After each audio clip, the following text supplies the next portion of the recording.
वसुदेवसुतं देवं कंसचाणूरमर्दनं देवकी परमानंदं कृष्णं वंदे जगद्गुरुं. 27वा श्लोक आहे. समं सर्वेषु भूतेषु तिष्ठन्तं परमेश्वरं विनश्यस्त्व विनश्यन्तं यः पश्यति स पश्यति. जो पुरुष सगळं ज्याला ज्ञान झालंय त्याचं वर्णन करतायत भगवंत की सगळं जग हे नाशवंत आहे आणि सगळे भूत जे आहेत जगातले जे अस्तित्वात असलेल्या गोष्टी आहेत त्या सगळ्या भूतातला जो परमेश्वर आहे, सगळ्या भूतांमध्ये परमेश्वर आहे आणि तो अविनाशी आहे. ह्यात सगळं जग हे विनाशी आहे, नाशवंत आहे आणि त्यात असलेला परमेश्वर मात्र अविनाशी आहे. आणि सगळीकडे तो स्थित भावानी आहे, समत्व आहे सगळीकडे. म्हणजे मुंगी लहान आहे पण हत्ती मोठ्या, पण दोन्ही मधले असलेला जो आत्मा आहे, परमात्मा आहे, तो एकच आहे. हे लक्षात घेतलं पाहिजे. हे त्याला समजतंय किंवा हे जे समजून घेतोय तोच खरा समजून घेतो, म्हणजे त्यालाच खरं ज्ञान मिळालेलं आहे. म्हणजे हे ज्ञानचक्षुनी बघायचंय.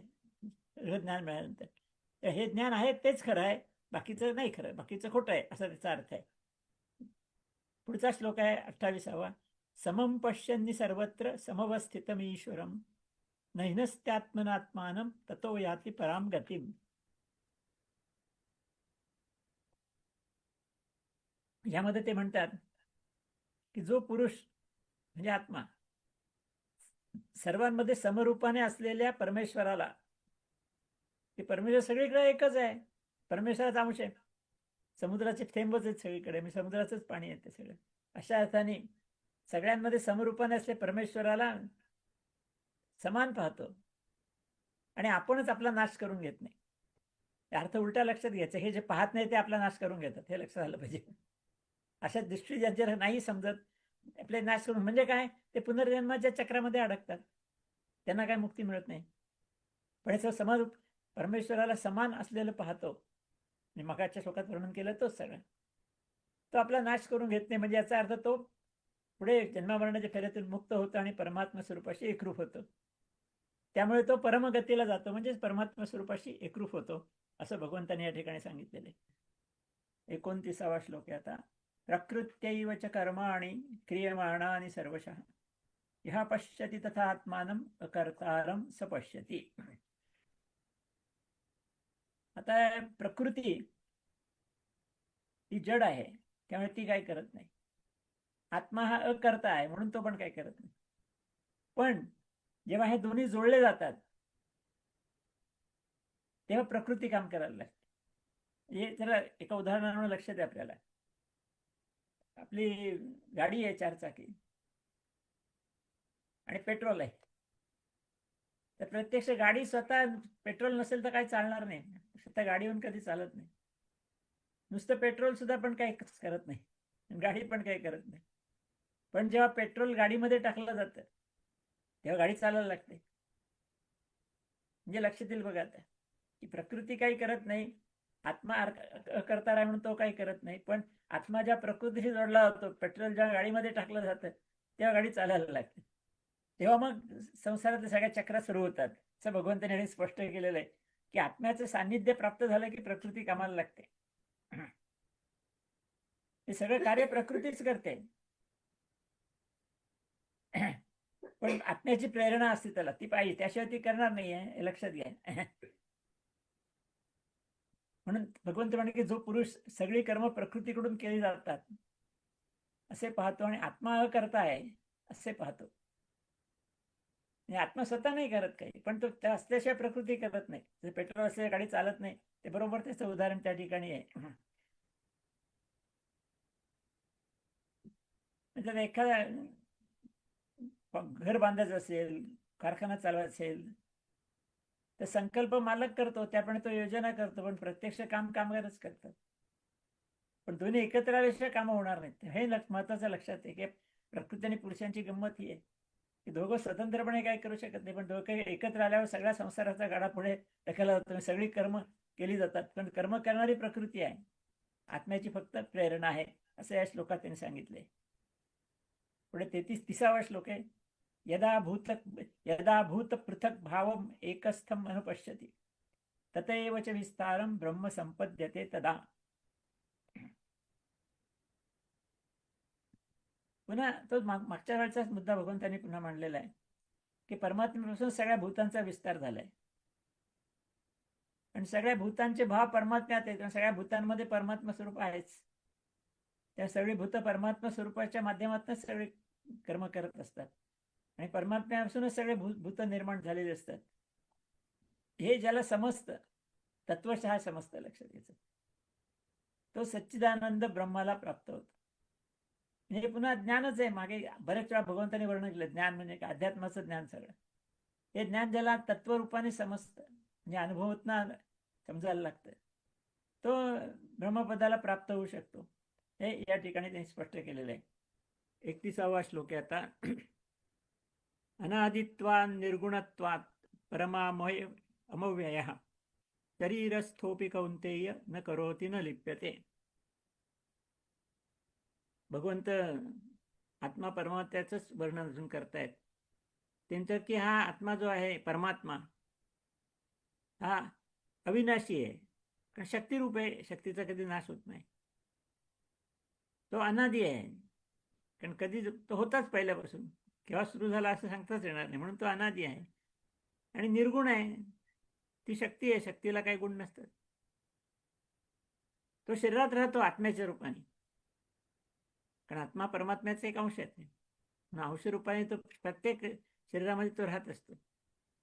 पण तो काही करत नाही. आपण मगाशीच पाहिलं आधीच्या श्लोकांमध्ये की आत्मा नुसता काही करणार नाही. तो जेव्हा प्रकृतीशी जोडला जातो तेव्हा प्रकृती कार्य करायला लागते. आणि आत्म्याच्या उपस्थितीमध्ये प्रकृती सगळे कर्म करते, पण आत्मा काही करत नाही. म्हणून म्हणजे आत्ता तो काही स्वतः काही करत नाहीये, पण त्याची उपस्थिती कारणीभूत असते. पण त्यामुळे मग तो पुढे लिप्तही होत नाही, कारण सगळी कर्म शरीराने केली जातात. मग शरीर त्याची फळं पण भोगतं. आत्मा अलिप्तच असतो. आत्म्यामुळे प्रकृतीच्या माध्यमातून कर्म होतात, हे खरं आहे. पण तो स्वतः काही करत नाही. आत्म्याने काही केलं असं होत नाही, पण ती प्रकृती करते आत्म्याच्या उपस्थितीमध्ये. हा महत्वाचा फरक आपण लक्षात घेतला पाहिजे. हे खरं ज्ञान आहे. आणि त्याला मी काल पेट्रोल आणि चारचाकीचं उदाहरण दिलं होतं. पेट्रोल काही करत नाही, चारचाकी पण काही करत नाही. चारचाकी म्हणजे प्रकृती, आत्मा म्हणजे पेट्रोल. नुसतं पेट्रोलने काहीच होणार नाही, नुसते चारचाकीने काय होणार नाही. म्हणजे पेट्रोल गाडीत टाकलं जातं तेव्हा गाडी चालायला लागते. चालण्याचं काम गाडी करते, पेट्रोल नाही करत. काही पेट्रोल काहीच करत नाही, पण पेट्रोलच्या उपस्थितीमुळे ते सगळं घडतं. हा या ठिकाणी महत्वाचा फरक आपण लक्षात घेतला पाहिजे. पुढे 32वा श्लोक आहे. यथा सर्वगतम सौक्ष्म्यात आकाशम नोपलिप्यते सर्वत्रावस्थितो देहे तथात्मा नोपलिप्यते. या ठिकाणी भगवंत उदाहरण देत आहेत, उपमा, की आकाश आहे. आकाश आपण पाहतो, सगळे व्यापलेलं आहे. जे आकाश म्हणजे त्याला स्पेस म्हणतो अशा अर्थाने, बरं का, मोकळी जागा सगळ्याकडे, ब्रह्मांडात सगळीकडे आहे. पण ते सूक्ष्म आहे आणि आकाश दिसत नाही, आणि त्यामुळे ते कुठे लिप्त होत नाही.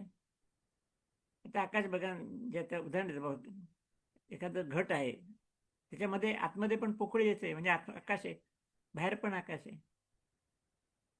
दुसरं कुठलं घेतली वस्तू, त्याच काय आकाश आहे, सगळीकडे आहे. पण आकाश कुठे लिप्त झालेलं नाहीये. सगळीकडचं आकाश एकच आहे, पण ते प्रत्येक ठिकाणी निराळं दिसतं. की छोट्या भांड्यातलं आकाशात छोटं दिसतं, मोठ्या भांड्यातलं आकाश मोठं दिसतं, पण कुठे जोडलेलं नाही. हा महत्वाचा मुद्दा आहे. म्हणून ते म्हणतात की त्याचप्रमाणे देहामध्ये सर्वत्र व्यापून आहे आत्मा. देहातल्या प्रत्येक कणाकणामध्ये आत्मशक्ती आहे, कारण प्रत्येक कण किंवा प्रत्येक पेशी म्हणून आपण, ती जिवंत आहे, ती कार्य करते. कुठली शक्ती आहे तिला काम करायला? तीच आत्माशक्ती आहे. प्रत्येक पेशी काम करते, म्हणून सर्व देहात व्यापलेला आहे. पण तो देहाच्या गुणाने लिप्त होत नाही. काय करायचं ते देह करतो, भोगायचं ते देह भोगतो. आत्म्याला काही करायला लागत नाही. असं आत्म्याचं वर्णन या 2 श्लोकात केलेलं आहे. 13व्या अध्यायाचे शेवटचे 2 श्लोक आहेत. आता 33वा आहे. यथा प्रकाशयत्येकः कृत्स्नं लोकमिमं रविः क्षेत्रं क्षेत्री तथा कृत्स्नं प्रकाशयति भारत. भगवंत म्हणतात, हे अर्जुना, एक उपमा देत आहेत की सूर्य आहे, सगळ्या ब्रह्मांडाला प्रकाशित करतो. सूर्याचे प्रकाश किरण सगळ्या दिशेने पसरतात. जे जे काय ग्रह तारे आहेत मध्ये सगळ्यांच्या वरती समप्रमाणात पसरतात. पृथ्वीवर देखील सूर्यप्रकाश आला की सगळ्यांना मिळतो.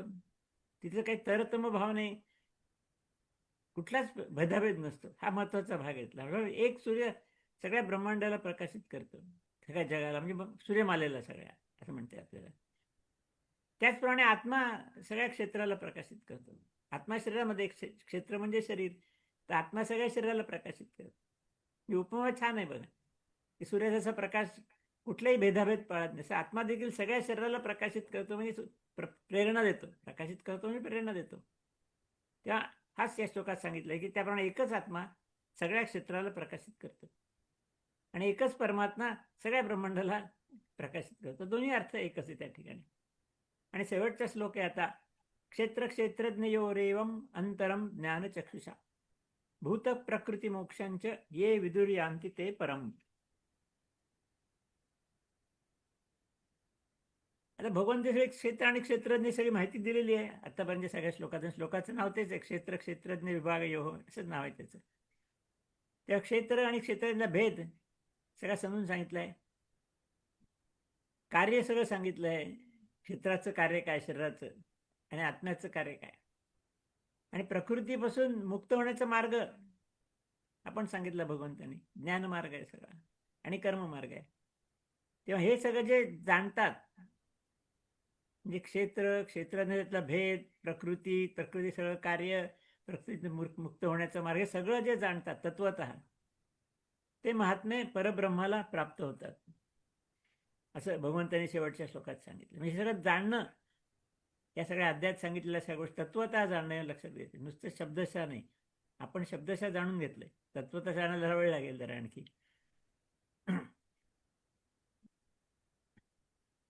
त्यामुळे हे सगळं जाणून सुखदुःखांच्या पलीकडे जाणं महत्वाचं आहे त्याच्यात. कारण हे सुख दुःख जे आहेत त्याच्या पलीकडे जायला आता सांगितलंय, ते कशामुळे निर्माण होतात, तर ते प्रकृतीचे 3 गुण आहेत, सत्वरजतम, याच्यामुळे सगळी सुख दुःख निर्माण होतात. ते प्रकृतीचे 3 गुण आहेत आणि ते प्रत्येक प्राणी मात्रामध्ये आहेत. तर ह्या 3 गुणांचा जे वर्णन आहे सगळं तपशीलवार, ते पुढच्या 14व्या अध्यायामध्ये भगवंत सांगतायत. ते आपण उद्या बघू. आज इथेच थांबूया. हरिओम.